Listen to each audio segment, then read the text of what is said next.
Thank you very much, President Raghu. Mr Vice President, Council members, past presidents, dignitaries, ladies and gentlemen. It's my great pleasure and honour to be here in India at this very special and exciting time. I sense there's a lot about to happen here in India, and particularly it's special to be here to help you celebrate 65 years of the profession under the Institute here in India. To be here as part of your CA Day celebration.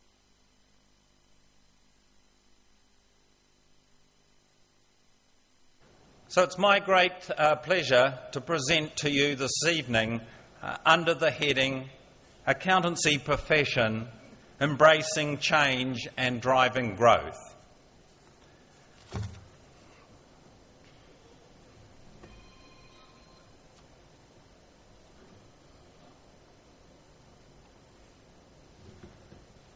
First of all, I should not assume that you all know what IFAC is and what we do. I will use the term IFAC. It's the acronym for the International Federation of Accountants. And we are not as old as you, the Institute here in India. You were founded in 1949. We, the international organisation, were only founded in 1977. But we have 179 members across 130 countries. You may well be asking yourself, what about the other 70 or so countries? And I will address what we are doing in relation to that a little later in my speech. We are the global organisation of the accountancy profession, and we are dedicated to serving the public interest by strengthening the profession and contributing to the development of strong international economies.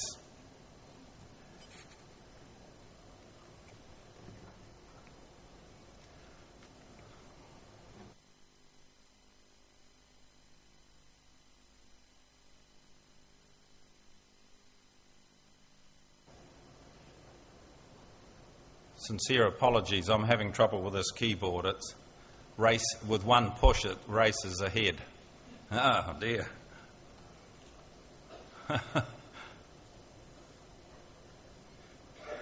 Could the technicians help me out, please? I want the second slide.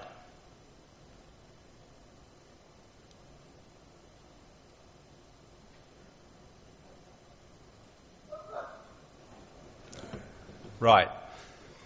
Thank you. The best way to address this topic, which is the accounting profession embracing change and driving growth, is to look at the operating lines which we refer to in IFAC. So we establish these operating lines to recognise what is changing in the world of the global accountancy profession and what we, the global profession, need to do to drive the change. So I want to briefly step through these four operating lines and make some comments around the growth potential that these enable.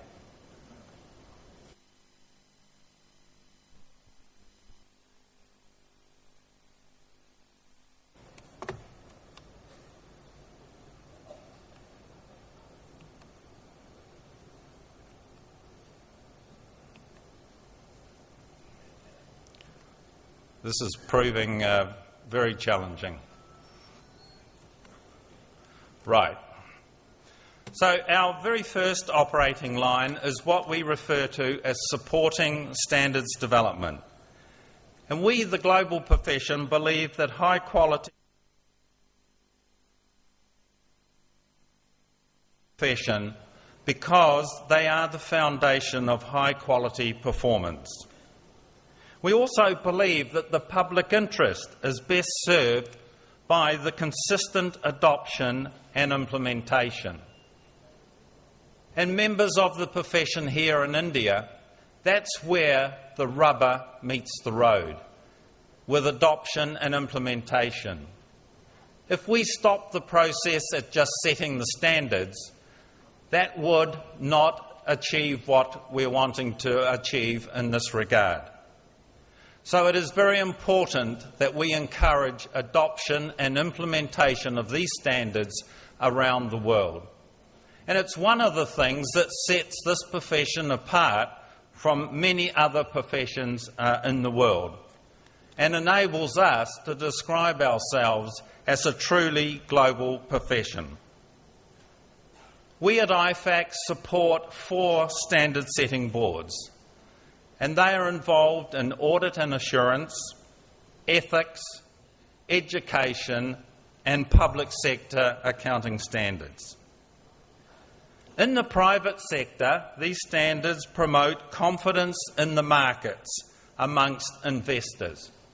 Investors need reliable financial information to make decisions as to where they are going to invest their capital. And in the public sector, they enhance resource management, transparency and accountability, and lead to a much more efficient system of government. They facilitate the comparison of financial information globally, they attract investment and foster regional and international economic integration.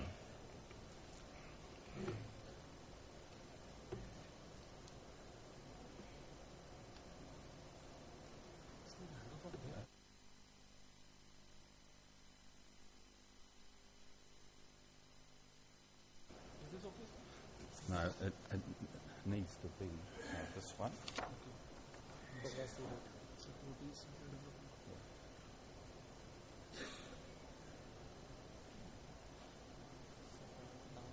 That's it. No, that's not. Keep going.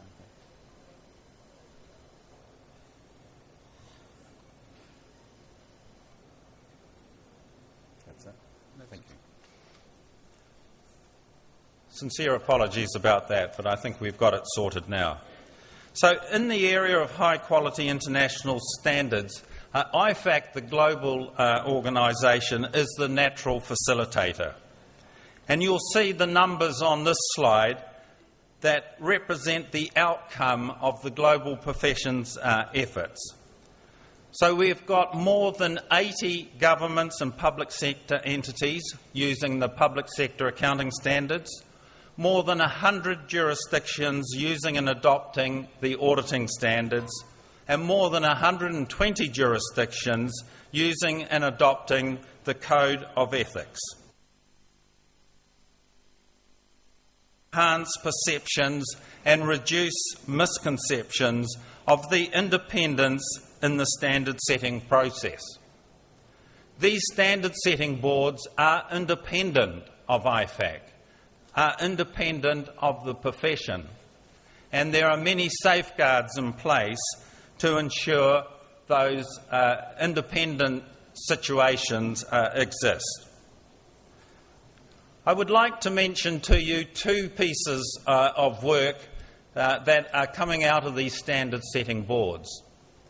And this is one of the areas of great change and great opportunity for the profession. The first one is audit reporting. The International Audit and Assurance Standards Board has been working for the past 2 years on a new approach to auditor reporting. This has been demanded and driven out of the financial crisis by the regulators, and many commentators have indicated that this is the greatest step change to the auditing profession in over a decade. So I encourage the profession here in India to get involved in looking at those changes as they become available later this year and implement that change here in India. Because certainly the users of our audit reports are demanding this improvement in the work that we do. The second area is the general provisions of the audit standards and the ethics standards. And the point that I want to make is that they are important to be implemented here in India. You have currently a new Companies Act, and it's important that the aspects of the auditing standards and the ethics standards are incorporated in that Companies Act. For example, there are very good provisions in the audit standards in relation to fraud reporting, and I would encourage the profession to make it very clearly understood to the MCA that the fraud reporting aspects within the auditing standards are entirely appropriate to be adopted here as part of your new Companies Act.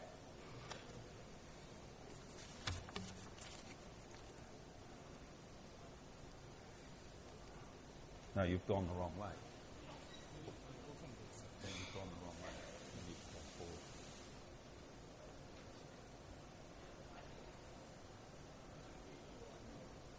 No, you need to go forward.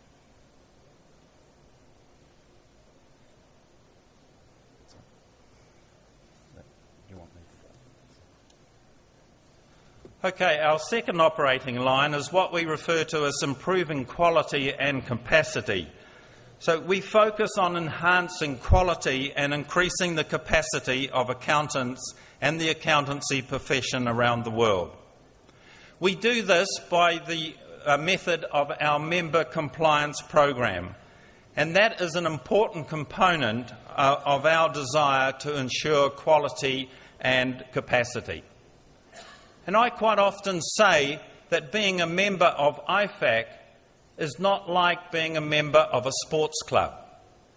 There are great responsibilities in being a member of IFAC. And the member, such as the Institute here in India, subscribes to the concept of continuous improvement and quality and being involved in implementing the global standards which are so important to our profession. IFAC is also actively involved in the development of new member bodies. As I said in my opening remarks, we cover 130 countries, and that's something like 70 or 80 countries of which do not have member bodies. Many of those are here in Asia, many are in Africa, and we are working to ensure that those countries have the benefit of an effective and established accounting profession.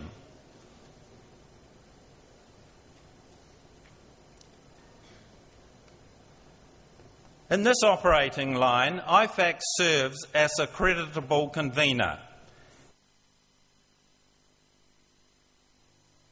Strong national and regional PAOs that in turn will support economic growth and stability. We are developing an IFAC Mosaic website, and Mosaic is an agreement that we have with the developing agencies, those people that are involved in developing economies throughout the world, such as the World Bank and the Asian Development Bank here in this part of the world. And we have had a very recent and important development, an agreement between the UK Department for International Development and IFAC to develop professional accounting organisations or member bodies in emerging economies. So this is a program that will run for 7 years across 10 focused countries in Asia here, in the Caribbean, the Middle East and North Africa. And this program will develop professional accounting organisations so that they will rely on the accounting profession in terms of economic development. This process will lean very heavily on the developed member bodies, such as the Institute here in India. And the Indian profession has done a great job in helping develop the accountancy profession in Bhutan and Myanmar. So I would like to congratulate you all on the efforts for the development of the profession in those two countries and encourage you to continue this work and be involved in the development agenda as we move forward. The third operating line is what we call supporting the profession. So IFAC provides knowledge and support to accountants and students around the world. We have two committees that concentrate on professional accountants in business, PAIBs as we refer to them. I understand that you refer to them here as Chartered Accountants in Industry. And also we have a committee dedicated to serving that constituency. Professional accountants also operate in small and medium-sized practices, SMPs, and that is a very large part of the profession here in India. So we have a very active committee, an SMP committee, that supports these SMEs and supports the SMPs and their SME clients. So I refer you to the IFAC website for the documentation that these two committees have produced and which have been found to be very helpful and useful to our members in industry and our SMP members. So in supporting the profession, again, IFAC serves as a trusted intermediary for the professional accountants in developing tools, guidance and other resources. These tools and guidance are available to anybody through our websites. We continue to publish international good practice guidance, and additionally we have developed guides and articles to help SMPs implement standards, manage their practice, and also create a SMP quick poll which tells us what the issues that you're working with in your particular practices. And I can tell you that the guide on the SMP committee section of the website on how to run an SMP practice is one of the best-selling publications that has ever been produced by the global accounting profession. So if you're wanting to look at change in how you grow your practice, I recommend that guide to you. One of our recent initiatives has been the launch of the Global Knowledge Gateway. It's an international hub for the accountancy resources and thought leadership from approximately 150 organisations, as well as the global community for debate and discussion on vital accountancy issues. So if you're wanting to undertake some research on accounting issues, I can recommend this gateway to you for the provision of thought leadership and documentation and appropriate websites that will be useful in you undertaking this research. IFAC welcomes participation in this gateway from India. And I strongly encourage you to participate in the gateway portal, because I see that the ICAI has some wonderfully innovative processes that you use to support your membership base. Cloud Campus, which is going to be launched later tonight. The use of Google Handouts, which I experienced firsthand today, and your own Knowledge Gateway are examples of innovative responses that you have adopted here in this country to recognise the importance of change and the growth of this profession.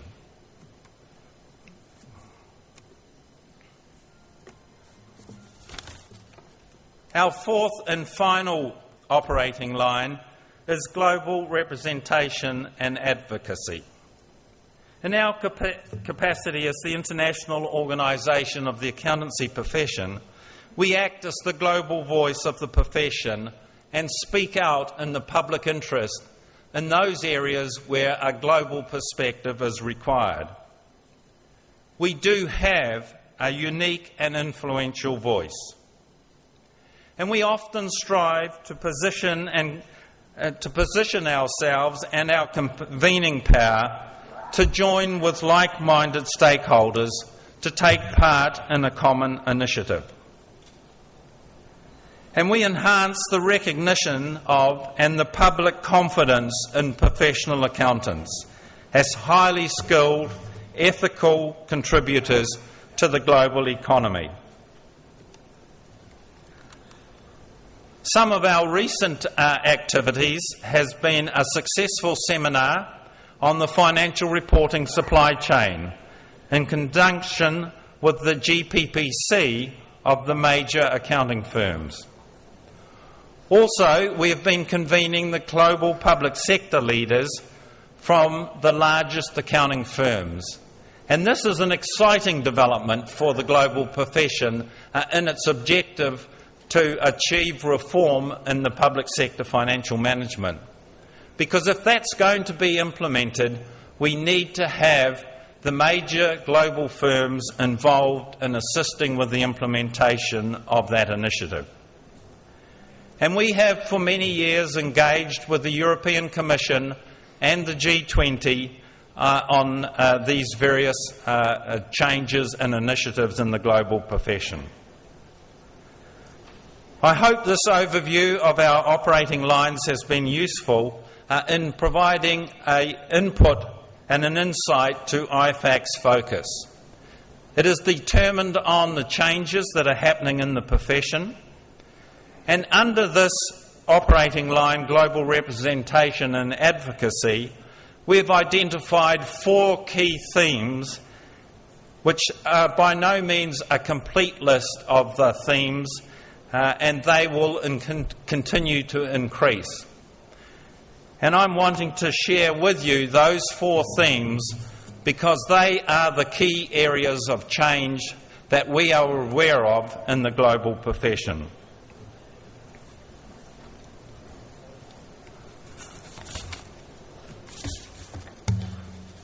The first one is what we refer to as government transparency and accountability.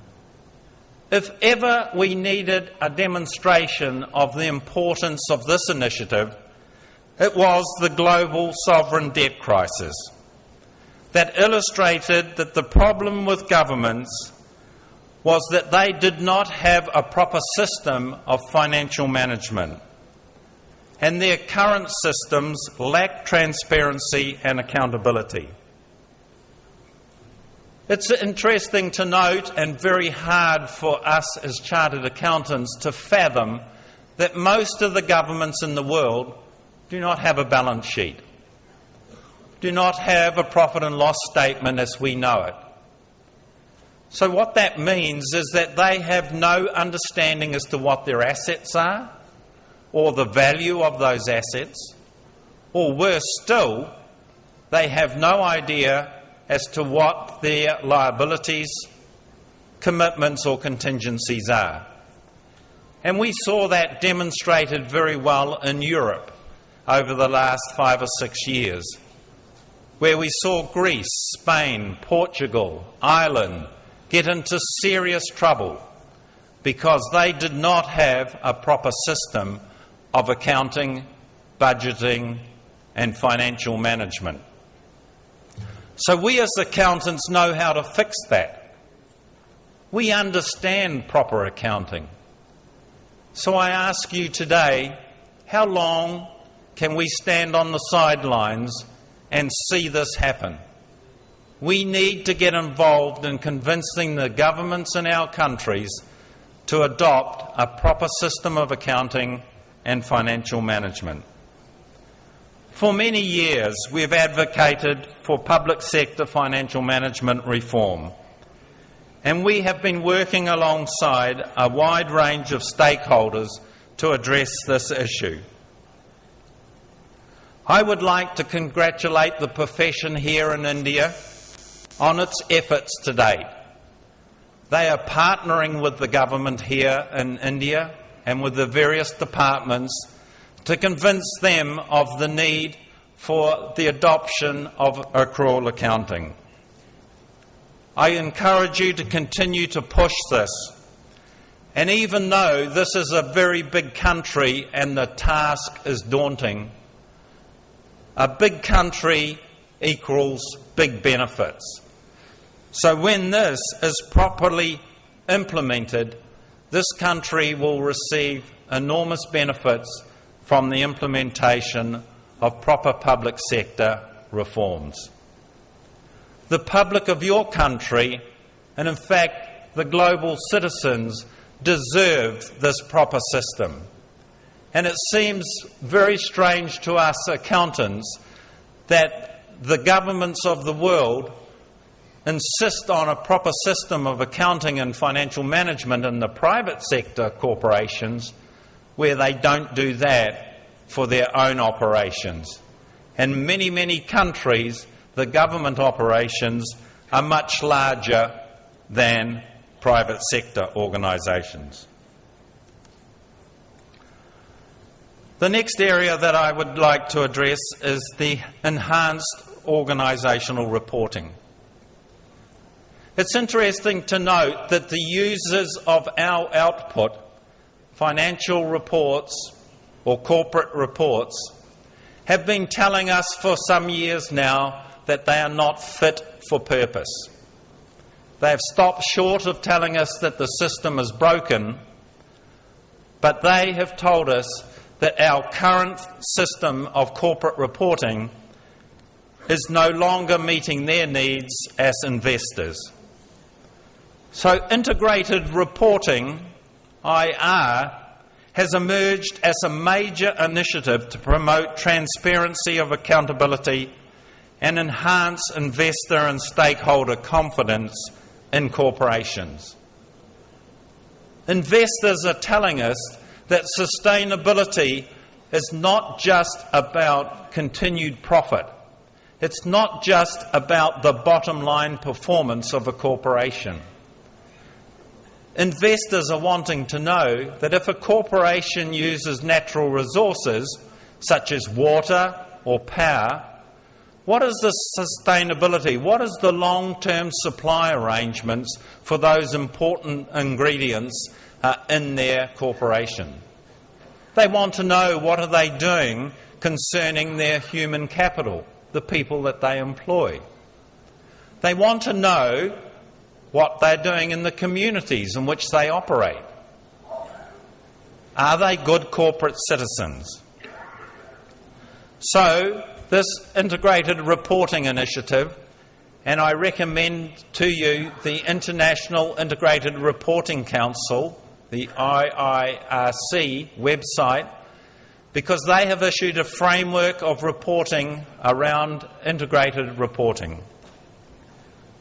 There are over 100 corporates around the world that are involved in a pilot scheme.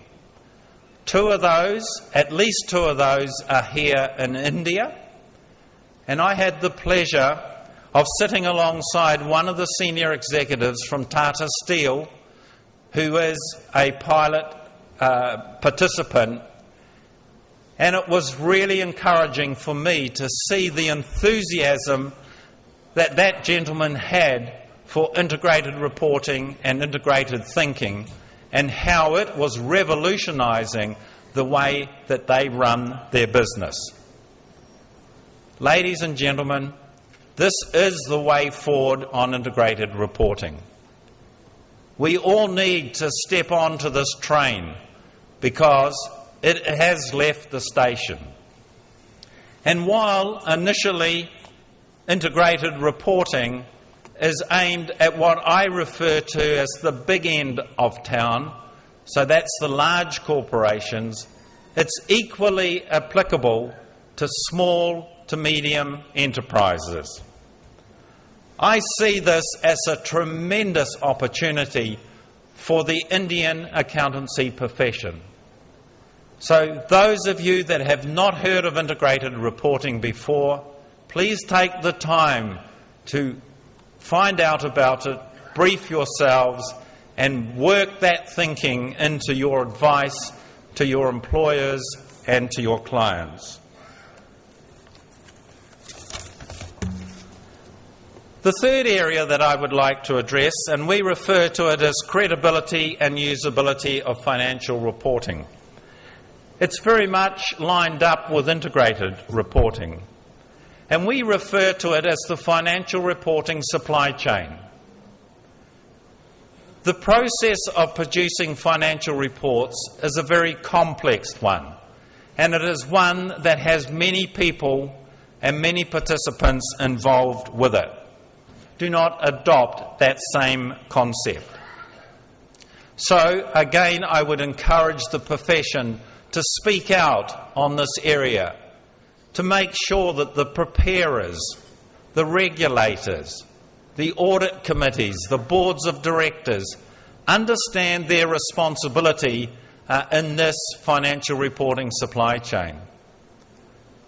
Because, as I say, when something goes wrong, and because it's a chain, it's only as strong as its weakest link. When something goes wrong, quite often we are the ones that share the greatest burden of that blame. The next area that I want to address, and there is a lot of change going on here, is accountants in society. Professional accountants or chartered accountants, that designation means being part of a very diverse constituency. And we find today chartered accountants working as employees or consultants in commerce, industry, financial services, education, the public sector, the not-for-profit sector, and of course within accounting firms. We are perhaps the only global profession that contributes to all segments of the economy. This includes the private and the public sector, but also the civil society. So it is essential that through robust business ethics, global standards of accounting, auditing and assurance, ethics, education and public sector, the wise use of professional judgment, backed by effective ethical and disciplinary rules, we as a profession act in the public interest. The next area is the profession supporting continued economic growth. Strong growth in the accounting profession coincides with a nation's strong economic growth, and that is very evident here in India.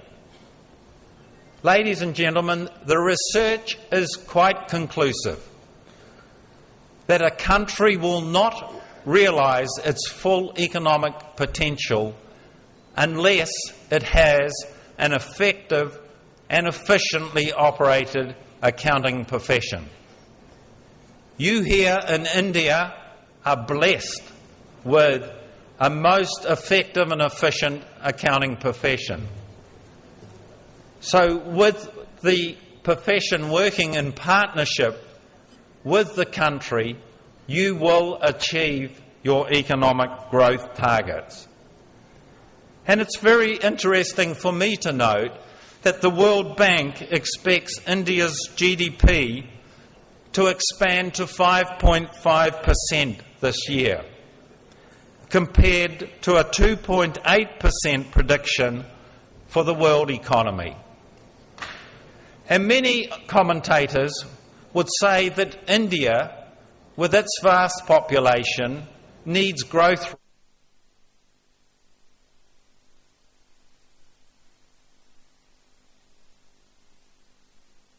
role to play. I would congratulate you on the work that has been done to date and encourage you to continue those efforts so that India can play the part in the global economy that the world is watching and expecting it to play. Recently, an IFAC colleague of mine travelled to Suriname. It's a small nation in the north part of South America.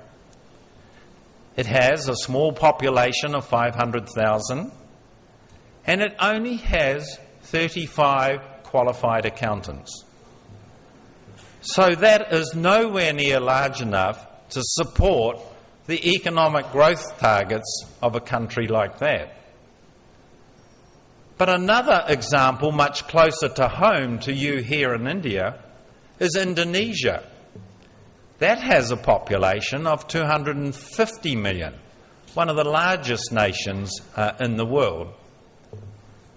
It has less than 50,000 qualified accountants for a population of 250 million. And the average age of those qualified accountants is in excess of 55 years old. So the accounting profession in countries like Suriname and Indonesia are not in a position to be able to support the economic goals of those countries. Economic growth at any pace cannot be nurtured and sustained by such low ratios as exist in Suriname and Indonesia. And as a profession, we have a crucial role in helping those nations advance and meet their business needs.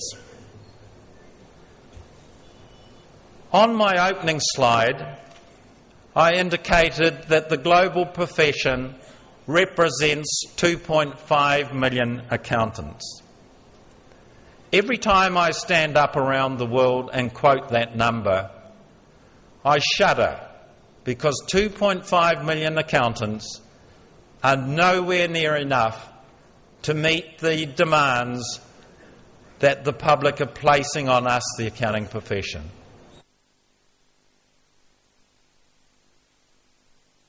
Reporting. When we convince governments to fully adopt accrual accounting, the demand for our services will rise dramatically. And 2.5 million of us is not going to be anywhere near enough. So, as India's economy grows, so will your demand for professional accountants. And I will give you an example that in New Zealand, 12 years ago, when we implemented, more than 12 years ago, when we implemented accrual accounting in our government sector, less than 1% of our chartered accountants worked in the public sector. On 10% of our chartered accountants work in the public sector. So that gives you some idea of that initiative alone, what that will drive in terms of growth of our wonderful profession. So we all, collectively and individually, have a responsibility to ensure that there are enough qualified accounting professionals to meet the demands of the marketplace and the public that we serve to maintain this pace of growth. The accountancy profession needs a collective approach to recruit and retain the best and the brightest from our educational institutes. And members of the Indian profession, our timing could not be better. The gloss has gone off careers in financial institutions. So many of our best and brightest graduates are nervous about joining the banking and finance industry. We want to take advantage of that. We want to offer them the benefits that this wonderful profession offers.